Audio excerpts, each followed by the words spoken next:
Hai guys, kembali lagi di obrolan seru sendiri ala radio. Gue berharap kalian bahagia dan baik-baik aja pastinya. Kali ini gue mau cerita tentang pengalaman nonton film yang bikin gue pusing, bingung, sekaligus ngerasa kayak aneh banget. Judulnya itu Possession. Jadi film ini tuh film 1981 dan jujur gue nggak tahu kenapa gue bisa klik film ini karena gue ngelihat kayak sinopsis kecilnya sebelum nonton tuh kayak ini tentang apa ya sebenarnya, kayak nggak ketebak gitu. Pas gue nonton ya udah gitu, gue benar-benar kayak kehabisan kata-kata setelah nonton kericuhan yang terjadi di film ini. Jadi yuk kita bahas. Jadi guys, Possession ini tuh film horor psikologis campur supranatural. Ceritanya tuh tentang si Anna dan Mark, pasangan yang pernikahannya hancur karena Anna tuh ketahuan selingkuh. Tapi ini bukan sekedar drama rumah tangga biasa ya, ada elemen supranatural yang bikin cerita ini tuh kayak absurd banget, capek banget, aneh banget gitu. Film ini tuh terkenal karena acting si Anna ini, si Isabel Adjani yang luar biasa. Bahkan dia tuh dapat penghargaan di Cannes untuk perannya di sini. Tapi memang sih setelah gue nonton, sekeren itu actingnya, semengerikan itu, sedapat itu dia menjiwai peran si Anna ini. Jujur guys, ini tuh emang salah satu film yang paling kacau yang pernah gue tonton kayak gitu.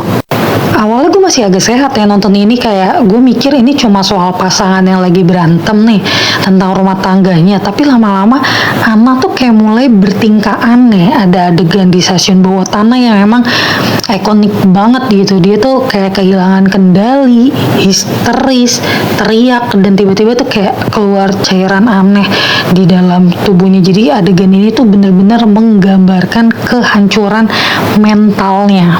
Pengalaman nonton film ini tuh yang benar-benar bikin lu capek, lu nggak bisa berkata-kata. Jadi jujur gue kan suka kadang-kadang insom, gue nonton di tengah malam ini film, sebenarnya nggak kelar guys. Di malam itu gue kayak ketiduran, besoknya gue lanjutin gitu kan. Jadi gue tuh sebenarnya ini film udah melelahkan banget sih waktu gue tonton, kayak ini apaan sih ini film, karena dari awal lu nonton lu cuma ngedengerin dia ngamuk, marah-marah, nangis, ngamuk, marah-marah, nangis, keributan itu kayak belum jelas, tapi ya tentang perselingkuhan gitu. Jadi gue tuh lanjutin apa enggak, tapi gue kayak pantang banget ya kalau misalkan udah nonton gue nggak lanjutin. Gue sebenarnya penasaran walaupun gue capek gitu nonton ini film, jadi akhirnya ya tetap gue lanjutin supaya gue tahu ini apaan gitu ya kan. Nah ini yang lebih aneh lagi ya, udah lu disuguhin sama marah-marah, nangis, teriak-teriak, ngomel-ngomel itu setiap saat, terus nih tiba-tiba lu tau apa, muncul monster. Kan mikirnya sih kayak monster nggak tahu, cumi-cumi, gurita, karena jujur aja gue tutup mata cuman kayak ngeliat dikit karena gue nggak suka sama penampakan monsternya. Siapa yang suka sama penampakan monster ya kan, tapi itu monsternya yang kayak ya udah pokoknya gue nggak mau lihat itu lama-lama kayak gitu loh. Jadi itu bagian yang bikin gue makin bingung. Jadi ini sebenarnya real cuman kehidupan biasa tapi ada perselingkuhan dan masalah rumah tangga, atau ini film apa sih? Karena kok tiba-tiba bisa ada monster kayak gini gitu, makhluk asing yang tiba-tiba muncul di film ini, dan tentang hubungan dia sama anak itu lebih aneh banget. Jadi kalian harus nonton. Jadi gue nggak tahu apakah ini monster tuh bener-bener ada di dunia di film itu ya, atau cuman kayak simbol nih dari rasa bersalah dan trauma si anak tentang kehidupannya. Jadi dia tuh menciptakan monster itu sendiri di dalam pikirannya. Jadi gue juga belum tahu nih, coba deh kalian tonton. Menurut kalian itu tuh the real monster atau memang itu ya itu tumbuh dari simbol rasa kecewa dia dan trauma dia gitu. Tapi yang jelas kehadirannya ini nih emang bikin film ini makin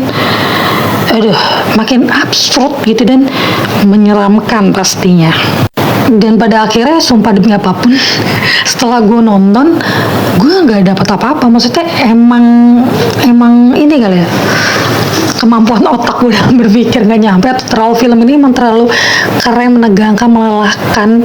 Jadi gue kayak, tapi gue menikmati nih acting nih cewek itu emang keren banget ya menurut gue, dari tampang mimik muka dia betul-betul menghayati perannya. Kita tuh kayak ikut stres banget gitu gue, tapi gue nggak tahu akar permasalahan awalnya apa dari awal sampai akhir. Yang gue tahu ya udah dia selingkuh gitu.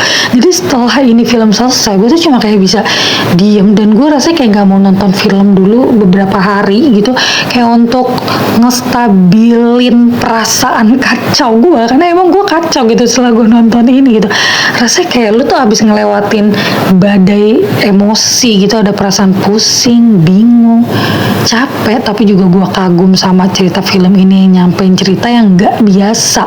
Kalau kalian suka film yang bikin kalian mikir nih dan ngerasa nggak nyaman nih, ini betul-betul bikin lo akan merasa nggak nyaman. Gue sih merekomendasikan film ini ya. Tapi kalau kalian gampang stres mungkin jangan dulu deh. Karena emang benar-benar menegangkan dan menurut gue bikin gue pusing, stres banget nonton film ini.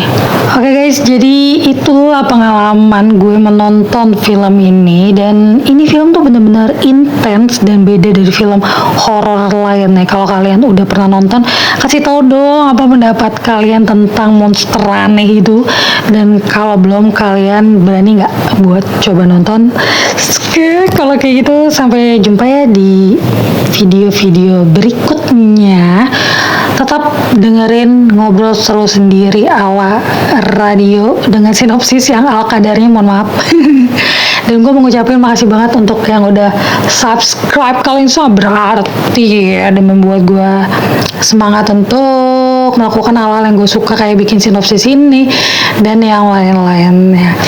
Gue berharap kalian sehat-sehat terus, bahagia terus. See you. Assalamualaikum. Bye-bye.